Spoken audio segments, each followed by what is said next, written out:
So let me do a fun little video. I'm sitting here with Sherry and her depression's acting up. And so she's like, will you sit with me? I was like, yeah, I'll sit with you. She's refilling all the robot jizz, which is Sine acrylate, stiffy. And then I got a whole bunch of the stiffy spray too. So they, in California, they changed the law where they don't ship acetone in UPS anymore. And so what they do is they send you a little like flavor packet for the acetone, and you add it to the gallon. I like the ones from it's this brand, Clean Strip. You pick up a gallon from Home Depot, and then you just add it in there. And I also like that. I'm not sure if it affects the effectiveness, but it definitely affects the color. Is if you expose it to light. So if you expose it to light, like when I leave stuff out there underneath the, they're not fluorescents anymore. They're LEDs, but there's still UV and stuff like that in them. But I like it that they're in a can, so it's in the dark, so it just lasts longer. But let's do a fun little video. We got the Parts Express thing. Bring on spring! Spring! What is spring brought? Expensive. Very good. Very good, very good, very good sounding. Very full sound. This whole section is a passive radiator, which is really nice, but kind of expensive. I mean, compared to what else is out there, like, oh shit, who sells like NHT or one of those fancy pants Yamo brands that just try to stick you. As far as that goes, I mean, I still think they're a good price at that, but I think you can either find or something local to you that's cheaper. That's all. Let me see. Don't really see. Oh, that's expensive. Jesus. Clear poly mini cone speaker 4 ohm. That looks like it used to be on a telephone. I don't know, you guys don't remember telephones. We saw a payphone on, was it Facebook? I think it was OfferUp or Facebook. And they had an old payphone from the phone company that you could buy. I just thought it would be a great conversation piece on your wall. You're like, can I use your phone? Like, no. There's right there, 25 cents, pay up. Yeah, Polk Audio and JBL, they both make, you know, or I should say offer. They don't make these. These are all made in some Chinese factory where they make everything else. Mama spilled the CA a little bit. I do it all the time. I spilled the robot jizz. Dayton multi-room Wi-Fi streamer AirPlay Spotify Connect. I mean, that's good if you don't want to run wires. So you get something like this. That's expensive though for that. I actually had the idea of having a chassis like this. And again, you know, you'd have to get it made up. You got to get at least 100 of them or 200, whatever the factory wants.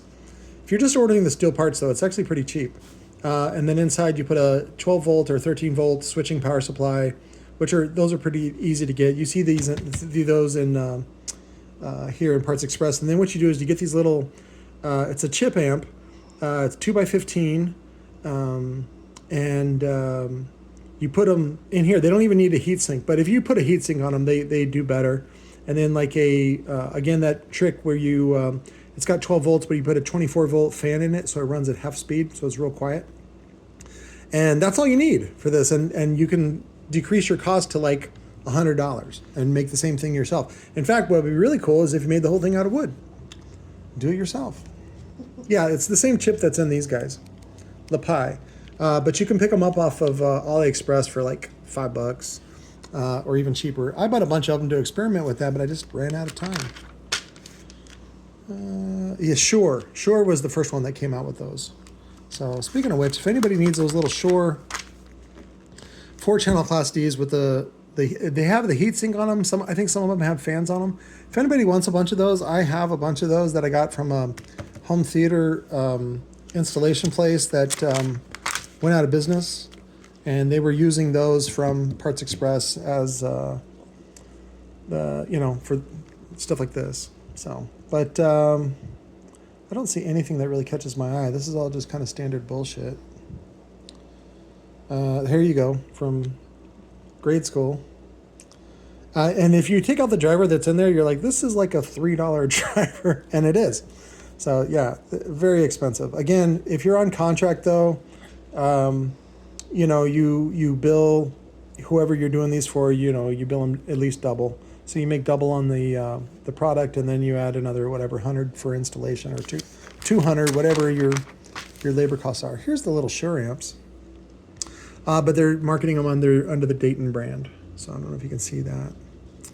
A couple of them have Bluetooth. I think some of them had DSP too. This is a 2x30 with Bluetooth 5. Bluetooth 5, by the way, is the if I remember right, that was the version that they're actually up to Bluetooth like 20 right now, and it's in R&D. But typically, the Bluetooth 5 is the one that enabled send receive, so that you could chain matrix network to a bunch in a room, like you can all sync up. That was pretty cool. Those are good, but the plastic on them gets hard, and then they become hard to squeeze. I used to buy those all the time, and then include them in a tool package where you got a pair of crimpers, you got a pair of strippers. The ones that I use, you got a pair of leads and some other easy stuff like we used to get them for $1, soldering irons. And I used to pick them up, like you can get them for 99 cents from Harbor Freight at one time. So now they charge like $5 because they can. Especially Eminence, JBL stuff. It's all the same shit. K9, what is K9? Oh, it's XLR.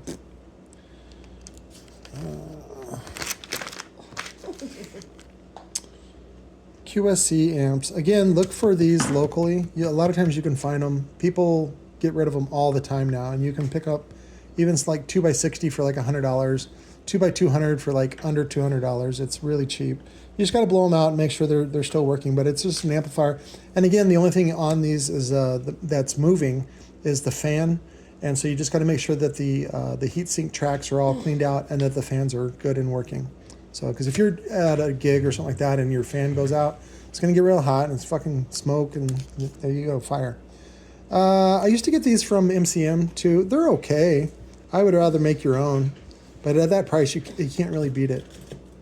So, and what they do is they fit. It's just like an extra super tweeter.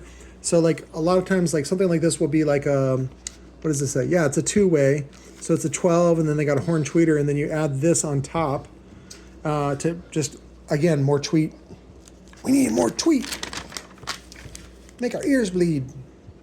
Cables, cables, cables.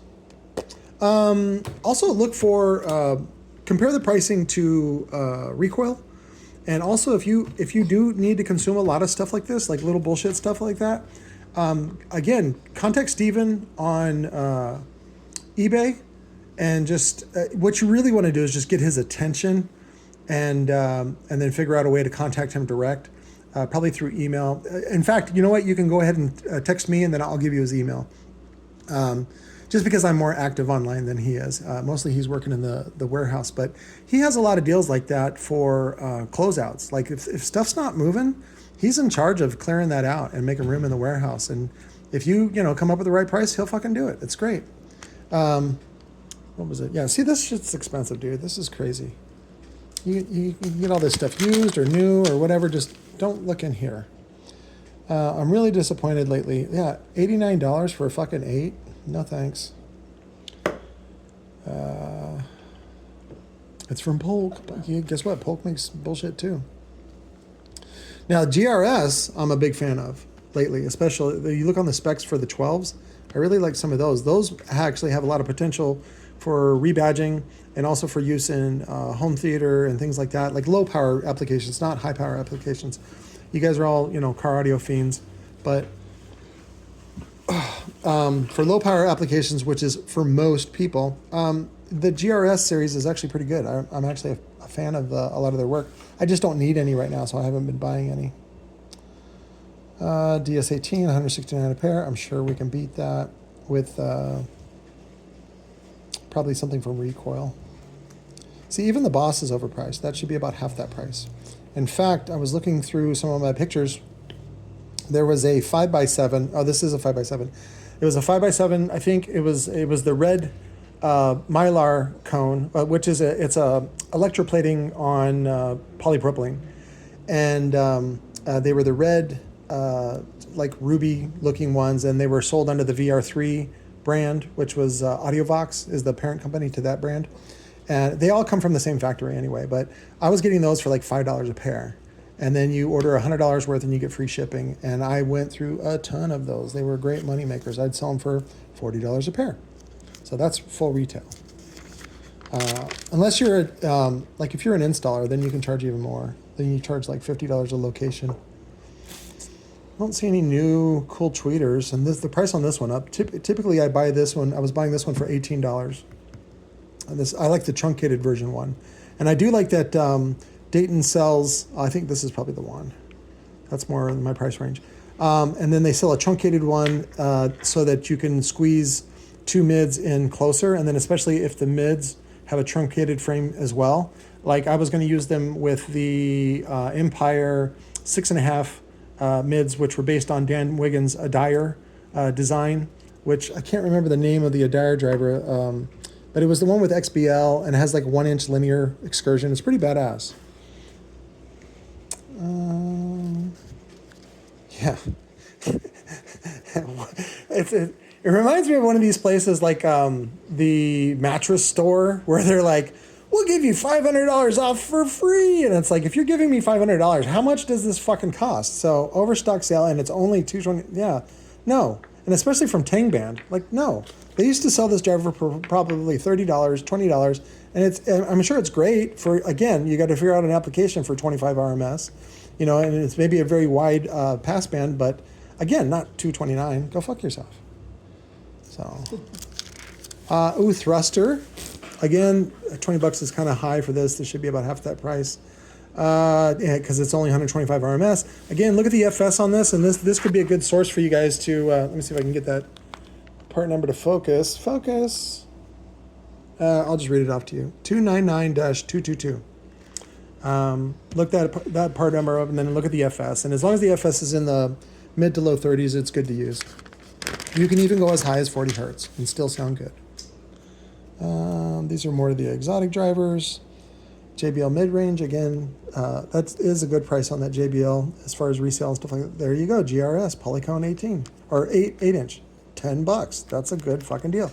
Again, check the FS on that motherfucker. And if it's low, then you can use this in large arrays. Really great for home audio.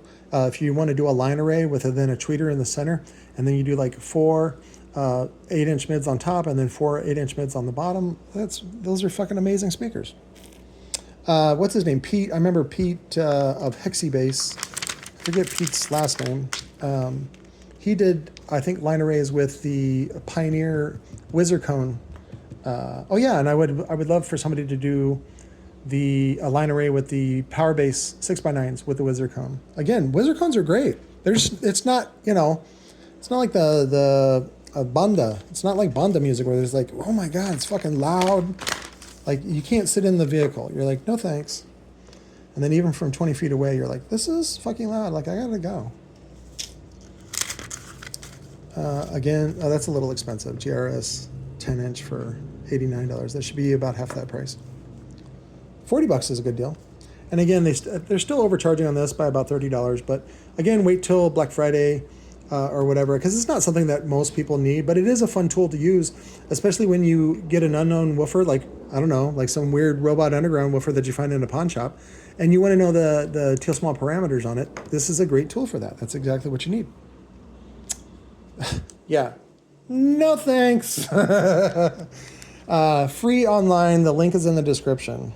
And again, look for these on eBay if you need any surrounds and stuff like that. The kit's from, who is it?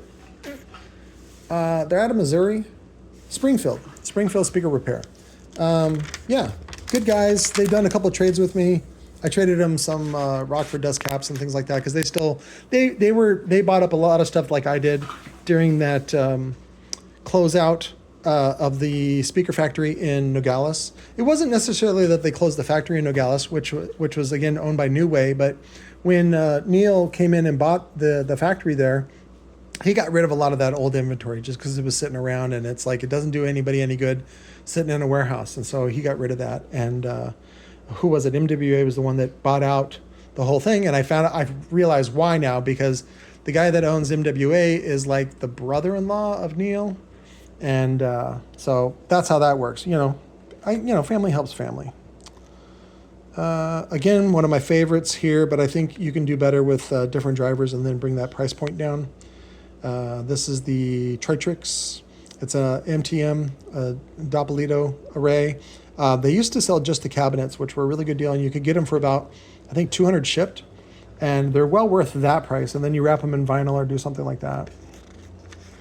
But even with the drivers, that's still not a bad price, especially if you set up a demo for, like in your house, and then you let the person know, you're like, look, I can do it, The best thing is to actually laminate these with a thin Baltic birch, because Baltic birch is, it's a neutral color, and so then you can dye it, stain it, cherry, you can make it look like cherry wood, walnut, whatever you want to do, black, and it still has the grain in it. So these with the very thin veneer of the birch on it are great. And then you can also buy genuine laminates that are like, a 32nd thick, which is like, like less than 1 millimeter. I would go with at least 1 millimeter, if not a little thicker, like 2 millimeter.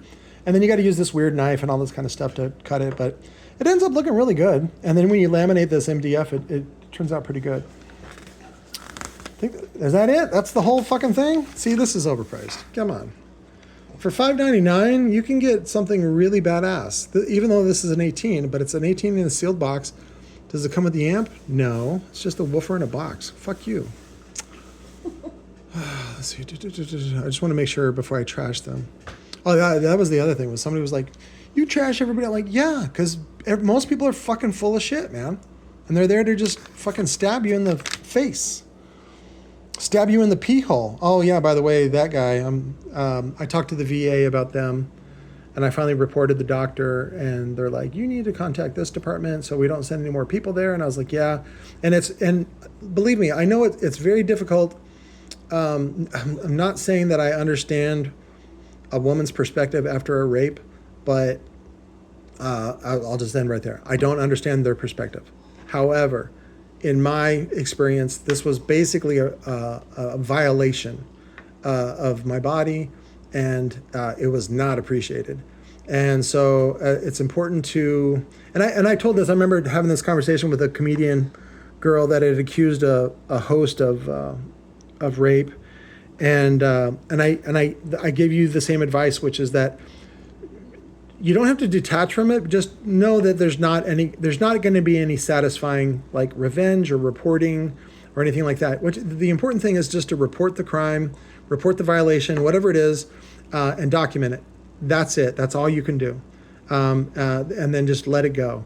And then again, it's great if you get a report back later and you're like, thanks to your help, this guy ended up doing this to like 20 other people and only one person reported it. But because you get 2 complaints, that's enough to, I don't know, put stuff in his pee hole. Like, I don't know, whatever. Anyways, but that's it. There you go. Robot Underground. Is that Underground? Underground.